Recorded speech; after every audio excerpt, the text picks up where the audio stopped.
an la ilaha illallah wahdahu la syarikalah wa asyhadu anna Muhammadan abduhu wa rasuluh sallallahu alaihi wasallam la nabiyya ba'dah.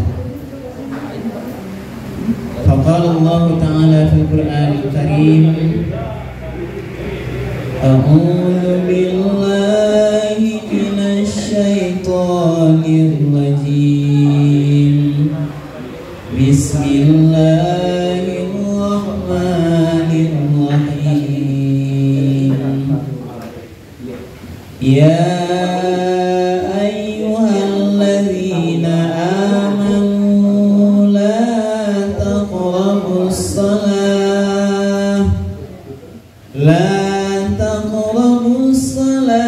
wa antum sukara hatta ta'lamu ma taqulun. Sadaqallahul azim. Bapak-bapak dan ibu-ibu, hadirin kaum muslimin, para jemaah dan anggota P3U Uskapik yang dimuliakan oleh Allah. Pertama dan utama sekali, marilah kita sama-sama menyampaikan kalimat puji dan syukur. Alhamdulillahirabbil alamin. Segala puji bagi Allah Tuhan semesta alam, karena pada malam hari ini, pada malam yang insya Allah penuh berkah ini, kita bersama-sama hadir di ruangan yang cukup mewah ini. Alhamdulillah, mudah-mudahan acara yang kita lakukan malam hari ini menjadi acara yang diberkahi oleh Allah Subhanahu wa taala. Amin. Ya rabbal alamin. Menjadi nanti sebagai tambahan amal ibadah bagi kita semuanya, bagi Bapak dan Ibu semuanya anggota P3U. Kemudian kita sampaikan salawat dan salam kepada Nabi kita Nabi Muhammad sallallahu alaihi wasallam yang telah meninggalkan Al-Quran dan Sunnahnya sebagai pedoman hidup kita bersama. Mari Ibu dan Bapak, kita jadikan Al-Quran dan Sunnah Rasulullah itu betul-betul menjadi panduan, menjadi pedoman hidup bagi kita bersama dalam menjalani aktivitas kehidupan kita di dunia ini, kehidupan dunia yang sementara ini. Yakin dan kita pahami Bapak bahwa dunia yang sedang kita jalani hari ini, di mana kita beraktivitas, di mana Bapak Ibu berdagang, berusaha atau manggale misalnya, itu adalah kehidupan perjalanan yang sementara. Itu tidak akan selamanya, Ibu dan Bapak. Ini kajian-kajian ini harus sering kita ulang, kita sentuh, bahwa siapapun kita nanti akan menghadap Allah Subhanahu wa taala. Kita akan meninggal, kita nanti akan dikubur nanti sama semua, kita akan ditanya terhadap semua amal kita di dunia. Nanti ditanya kita bagian-bagian pertanyaan yang mungkin sudah sering dan pernah kita dengar. Baru dikuburkan seseorang si fulan, kemudian ketika orang sudah pulang, beberapa langkah dia menuju pulang, kita sudah dihadapkan dengan beberapa pertanyaan. Apa di antaranya? Pertanyaan pertama adalah, wahai fulan, dari segi waktu usia yang aku berikan, kemana saja kamu habiskan? Ini juga harus menjadi perenungan yang terus kita lakukan. Kalau hari ini usia kita 40 tahun, 50 tahun, nanti akan ditanya, terutama setelah kita balik atau mukallaf tertimpa hukum kita. Nah, kalau laki-laki setelah dia khitan, ibu-ibu setelah datang haidnya, Itu di bagian nanti yang kita bertanggung jawab kepada Allah, itu akan ditanya awak. Kalau umur 20 tahun atau 10 tahun atau 15 tahun awak datang balik waktu. Sekarang ibu bapak mungkin umurnya ada yang 40, ada 50 tahun. Akan adalah waktu yang mungkin lebih kurang 30 tahunan. Itu nanti akan ditanya kita oleh Allah terhadap umur yang 30 tahun itu kemana kita gunakan. Apakah semua umur masa yang habis tuh, dari kecil masa remaja kita, waktu masa usia sekolah, usia kita kuliah, usia-usia kita baru menikah, ada anak, usia-usia bapak ibu diberikan amanah kesempatan berdagang oleh Allah, berdagang setahun, 2 tahun, 3 tahun, 4 tahun sampai hari ini, nanti semuanya akan ditanya oleh Allah. Umur yang dia berikan, berdagangnya apakah di jalan Allah, berdagangnya mungkin dalam 30 tahun tuh 20 tahun dalam ridha Allah, mungkin ada dalam 10 tahun atau sebagian waktu kita lalai, terlupa, mungkin melanggar yang dilarang oleh Allah dalam perdagangannya. Ini nanti yang bagian-bagian yang harus terus menjadi perlindungan hisapan diri kita, karena kita akan nanti menghadap Allah Subhanahu wa Ta'ala. Ini pertama, umur usia. Dalam pertanyaan lain, wahai fulan, nanti akan ditanya kita di alam barzah itu terhadap hartamu. Hartamu, min aina tasabahu wa ila aina anfaqahu. Wahai fulan, hartamu di dunia yang kamu dapatkan, rumah yang kamu dapatkan, mobil yang kamu dapatkan, ruko-ruko yang kamu miliki, Honda, mobil, semua fasilitas dunia yang diberikan oleh Allah. Katanya 2 ibu. Yang pertama, dari mana kamu dapatkan? Apakah kamu dapatkan semuanya benar di jalan Allah Subhanahu wa Ta'ala? Kalau pedagang Bapak Ibu, apakah hasil labo dagang waktu galih waktu semuanya benar sesuai dengan aturan Allah? Lain tidak ada wak manipu pedagang, tidak ada wak curang pedagang. Ini nanti akan bagian-bagian yang nanti akan ditanya oleh Allah Subhanahu wa Ta'ala. Jangan ibu dan bapak nih, kita sampai nanti tergolong al-mutaffifin. Ini kajian kita mengingatkan, kami menyentuh ibu dan bapak. Walaupun kami yakin semua ibu bapak dan kita semua orang beriman insya Allah akan menjaga terus istiqamah dalam semua usaha kita ini menjadi usaha yang halal dan thayyibah. Amin ya rabbal alamin. Usaha yang berkah, usaha yang jauh dari riba. Inilah yang kita harapkan. Kan ditanya nanti, sebagaimana disinggung dalam surah Al-Mutaffifin, wailul lil mutaffifin, wahai orang-orang yang curang. Ini kita berlindung jangan sampai seperti ini. Alladzina idza talu 'alan nasi yastawfun. Orang curang itu dalam Al-Mutaffifin, alladzina idza talu 'alan nasi. Kalau dia membeli barang pada orang lain, mengambil dari orang lain, yastawfun, mereka ingin dipenuhkan, kalau bisa dilebihkan. Tidak amal kurang, karena dia membeli kepada yang dibeli para pedagang. Kita membelinya mungkin petani barang tanian. Para petani itu dia mau timbang tuh penuh. Kalau 1 kilo itu 10. Bahkan dia berusaha orang curang ini yang 10 itu menjadi 12 orang. Inilah orang curang. Ini ayatnya Al-Mutaffifin. Kita berlindung dari hal seperti ini. Lalu apa kita yang kedua? Wa idza kaluhum aw wazanuhum yukhsirun. Kalau dia menimbang sebaliknya atau dia menyukat, hum yukhsirun, mereka merugikan orang lain. Kalau dia menjual, menimbang timbangan, Bahkan ini ada istilahnya di Bali, galeh dek para pembeli di pasar berbagai macam bentuk jualan lah. Kalau yang berbentuk timbangan, ditimbang di pasar tuh katanya 1 kilo. Ini contoh.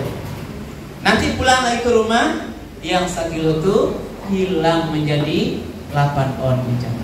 Nah, apa yang terjadi? Itulah istilahnya acu adang, mungkin ibu sangat paham dengan ini dan bapak. Ada 2 macam timbangan orang manggaleh, ada 2 macam liter orang manggaleh. Timbangan membali babeda jo timbangan menjual. Ya bu, ada bu ya ibunya maksudnya itu sering dengar. Kalau yang menimbang memainkan tampuk timbangan, pamato di sana pakai tampuk di ujung timbangan. Kalau dia main sukatan liter, ada 2 macam.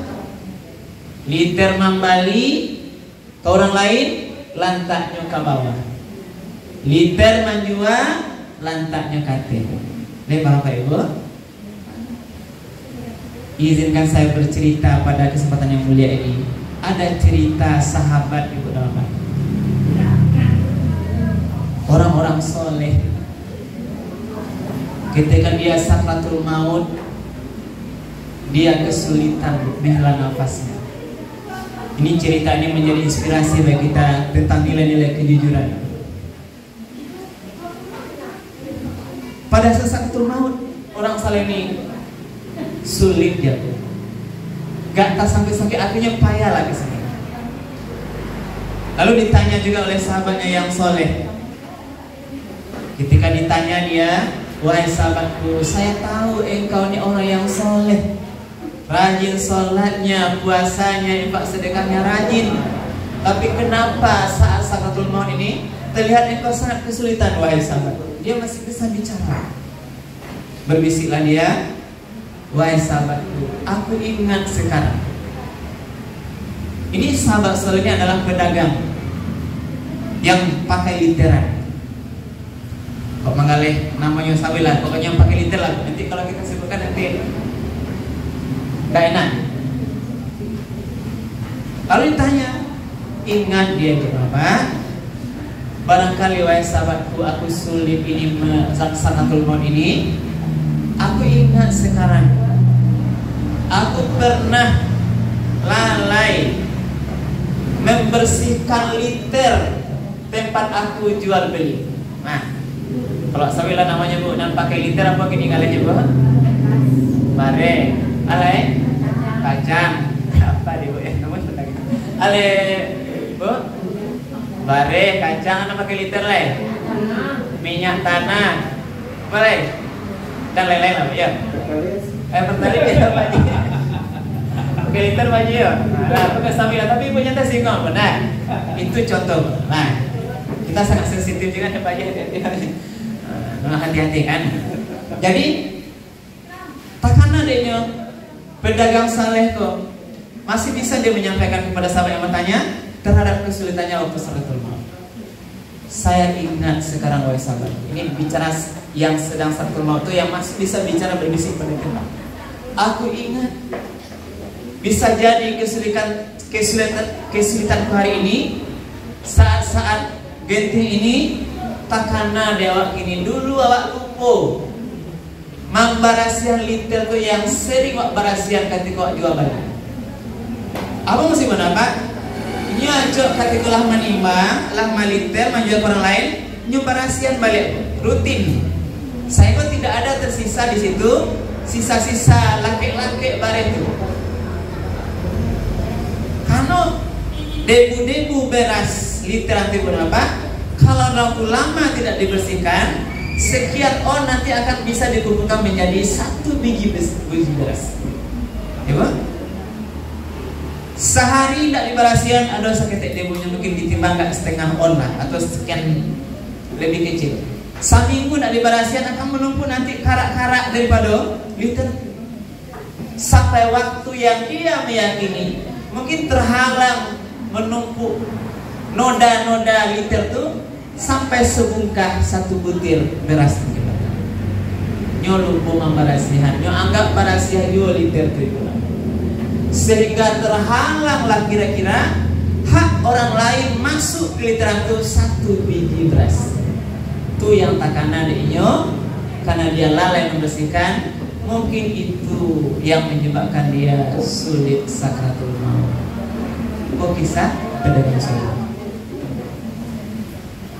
Jadi apa yang mau ambil di sini Ibu Napa? Andai kata ceritanya benar Ibu Napa, 1 kali dia terlupa, mungkin lalai menggunakan alat jual belinya, bahkan mungkin tidak dia sengaja, sehingga berpengaruh terhadap akhir kehidupannya. Apalagi yang mungkin ada pedagang-pedagang yang menyengaja memainkan timbangan atau silakan.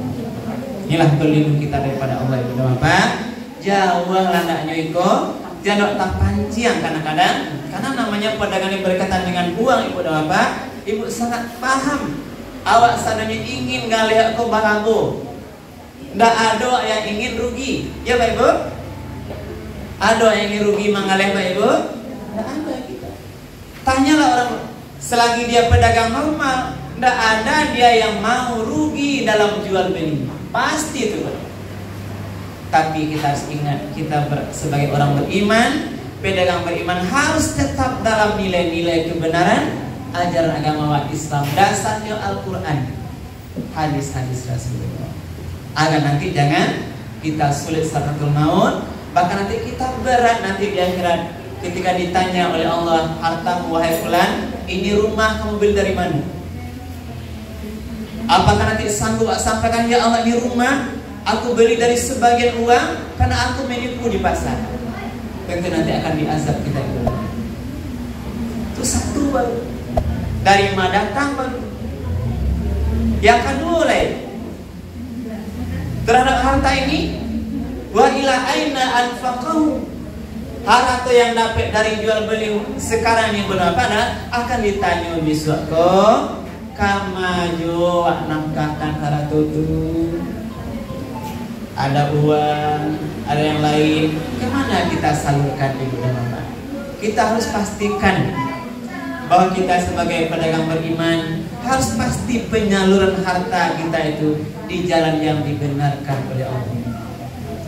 Mungkin jalan infak, sedekah, jalan zakat, membantu fakir miskin, membantu rumah ibadah, memberi orang-orang yang tidak mampu datang ke kadang-kadang itu. Dia tidak mampu, mungkin minta-minta, kita beri dia. Kita beri sesuai itu dengan kemampuan kita yang ada. Karena nanti di akhir itu, nanti di alam barzakh nanti, satu pertanyaan pada kita adalah yang perlu siapkan jawabannya adalah terhadap harta tadi, kemana kita nangkapkan. Karena itu mari Ibu Bapak, kita mengevaluasi sama-sama terus dari rezeki yang Allah berikan tuh. Jangan nanti sampai kita salurkan di jalan yang tidak benar. Kapan siang lebih kau Ibu Bapak, Ibu ya, ini kan zamannya itu sarang banyak kamalah kadipayan kau. Tapa kalau untuk membeli judi main chip, Ibu, main chip, perjudian. Saya ada orang tidak sengaja dia, heran saya kenal sama dia. Bertanya di mana orang menjual chip joker gitu. Dan macam-macam. Tiba messenger, apakah dia sengaja? Tidak. Apa yang saya pahami Bapak? Ternyata perjudian berbentuk chip ini sekarang sedang merajalela. Maka apa yang dapat ambil di sini Bapak? Kesan, mari Bapak kita pastikan. Pertama, jual beli yang kita lakukan itu jual beli yang halal di jalan Allah Subhanahu. Jangan sampai Bapak manggih pitih kanan, balajonya pasti dapat kanan anak tujuan dibalen untuk berbuat dosa nak. Karena banyak kan kadang-kadang balanya pitih awak. Jadi anak apa diminta dia tanyanya kama di gunung, balik pakai, pastikan pakai yang anak di jalan yang benar. Jangan sampai di gunungnya untuk perjudian dan semua perbuatan dosa lain itu. Itulah dia. Jadi kita gunakan, kita pastikan semua rezeki yang Allah berikan itu di jalan yang dibenarkan oleh Allah Subhanahu. Kemudian ada pertanyaan lain, masa muda bagaimana kamu habiskan dan ada di rumah. Inilah bagi ibu bapak jemaah yang dimuliakan Allah.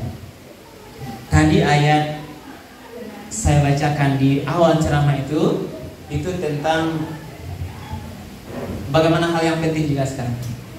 Ini ayat, ya ayyuhalladzina amanu la taqrabus salata wa antum sukara hatta ta'lamu ma taqulun. Iku ayatku baca itu tentang 1 dari 5 yang wajib wak jago dalam Islam. Dan apa yang 5 itu? Kita ibu bapak sebagai siapapun awak, apapun kerajaan, yang 5 kok sebagai umat Islam yang bersyariat wajib wak jago. 1, kita wajib menjaga Islam agama.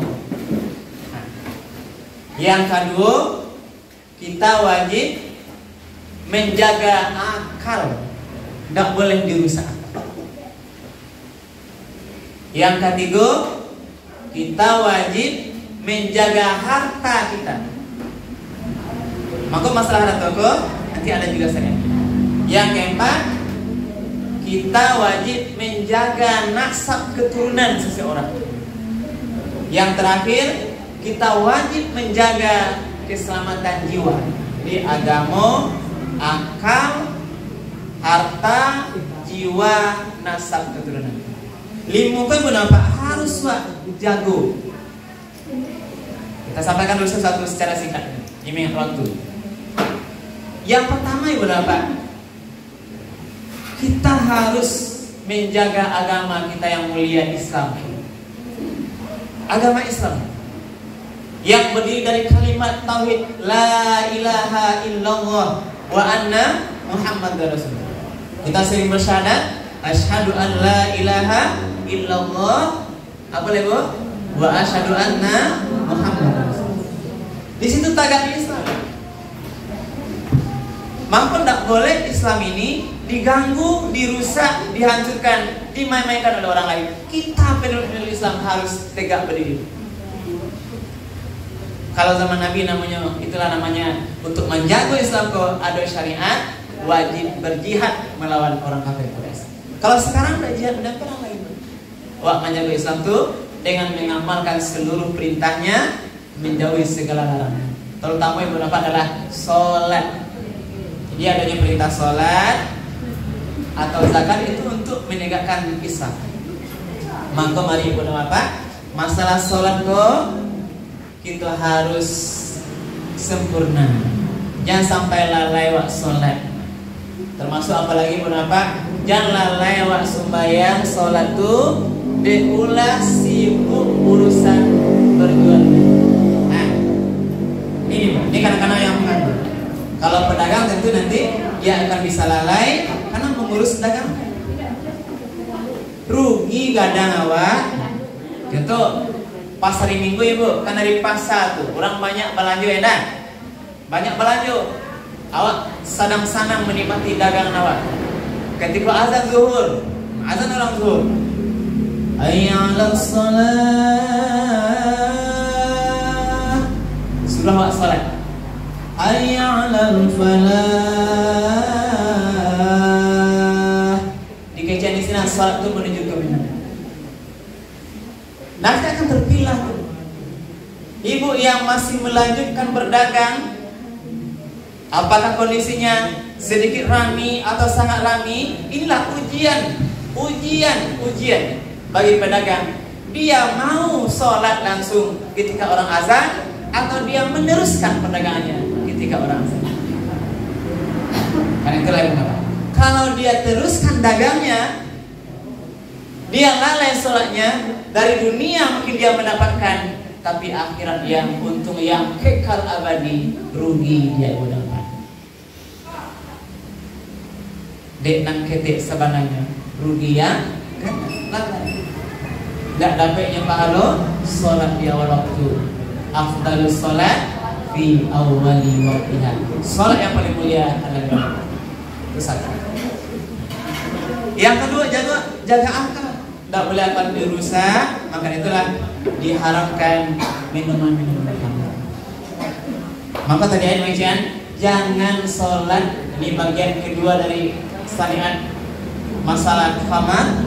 Wahai orang beriman, jangan kamu laksanakan sholat ketika kamu dalam keadaan mabuk tidak sadar, sehingga kamu tahu apa yang kau ucapkan.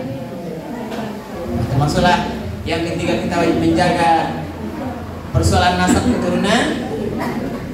Kita Ibu Bapak juga harus menjaga nasab ini, karena untuk menjaga inilah Allah mensyariatkan kita harus atau dilarang seorang melakukan perbuatan berzina. Zina inilah yang sekarang juga marak di kami. Dari beberapa waktu saya belakangan ini Bapak, saya menyampaikan sering sekarang persoalan perzinaan, ceramah, khutbah Jumat. Kenapa?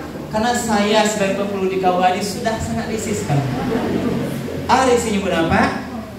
Anak-anak bujang gadis sekarang yang menikah, yang hamil sebelum dia nikah tidak 1-2 lagi sekarang. Saya gencar, boleh nanti YouTube saya di Indonesia. Khutbah materinya juga zina, ceramah materinya juga zina. Ini mengarahkan apa tuh ya? Saya berpesan karena saya mengalami melayani pengantin baru itu Ibu Bapak. Dia menikah, tiba saya melihat ketika ayah ibunya datang mendaftar bawa berkas, menangis Ibu Bapak. Nah coba yang biasanya Pak Haji kan nikah tuh galak-galakan, senang wajahnya ceria, Pak Tua, Pak Penghulu mendaftar nikah anak, nampak keceriaan wajahnya. Tapi ada saat-saat sekarang ini orang tua datang melamar mendaftar nikah anak tuh menangis Bu. Coba ya Pak. Sehingga kami bertanya, Bu, ibu kan mendaftar nikah anaknya, tapi Bu kok menangis? Itulah Pak Tua, Pak Penghulu, sebenarnya saya belum mau menikah, tapi ini anak saya sudah terlanjur melakukan hubungan yang tak benar, terlanjur hamil.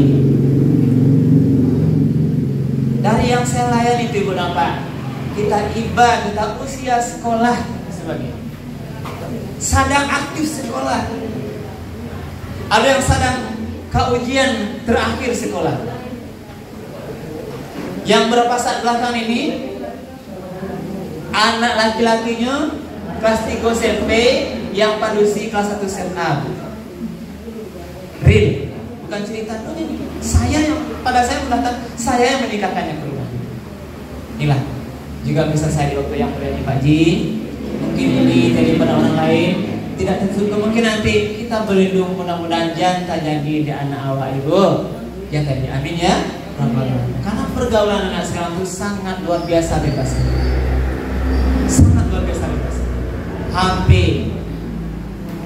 yang kadang-kadang kita belikan anak kita pulsa untuk beli paket, dia gunakan untuk berzina dengan pasangan secara video call. Tidak tahu kita.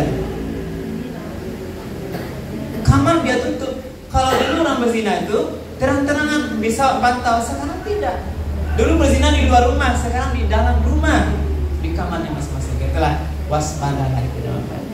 Sebelum ibu bapak atau kita sama dengan tadi menangis mengantarkan berkas nikah anaknya yang sedang sekolah di kantor KUA, hati-hatilah dari sekolah.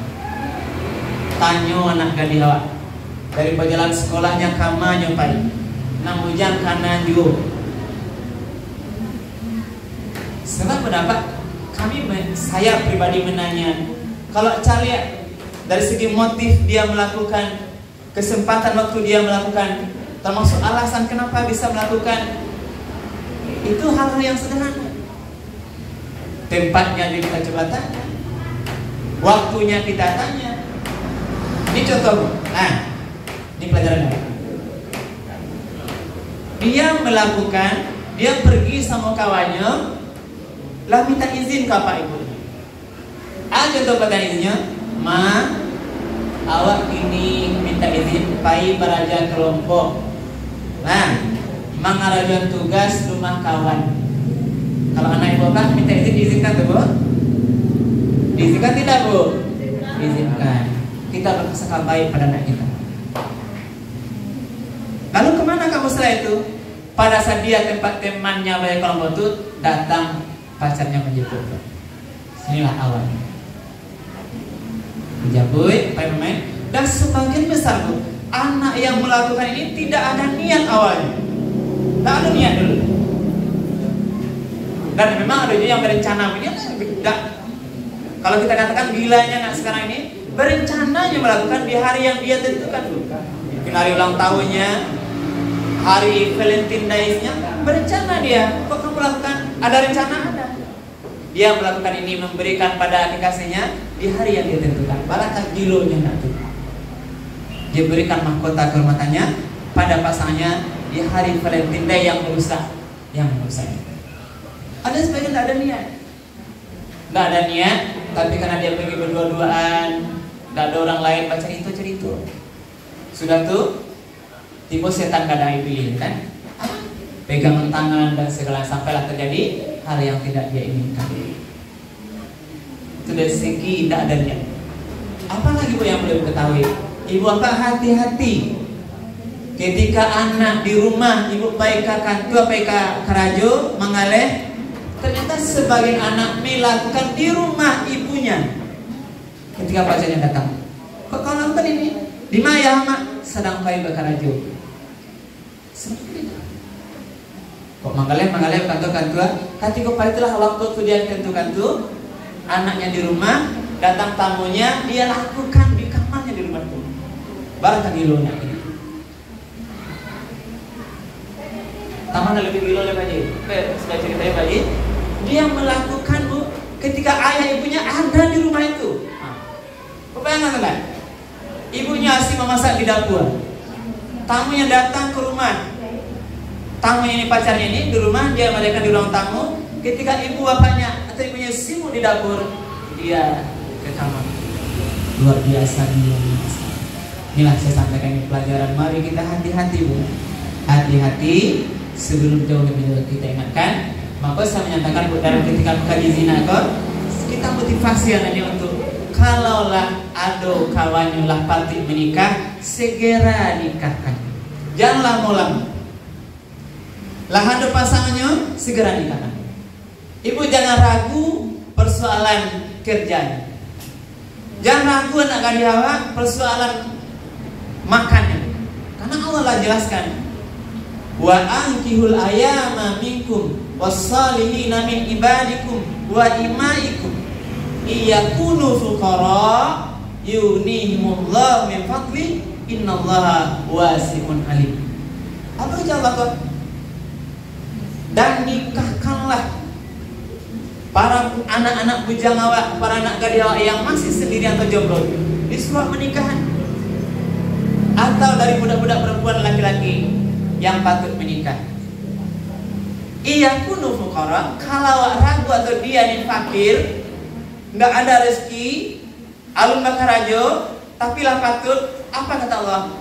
Yunihimullah min fadli, Allah akan kayakan dia dengan karunia-Nya. Wallahu wasi'un alim. Allah maha luas karunia-Nya lagi maha mengetahui. Jadi mari ibu dapat.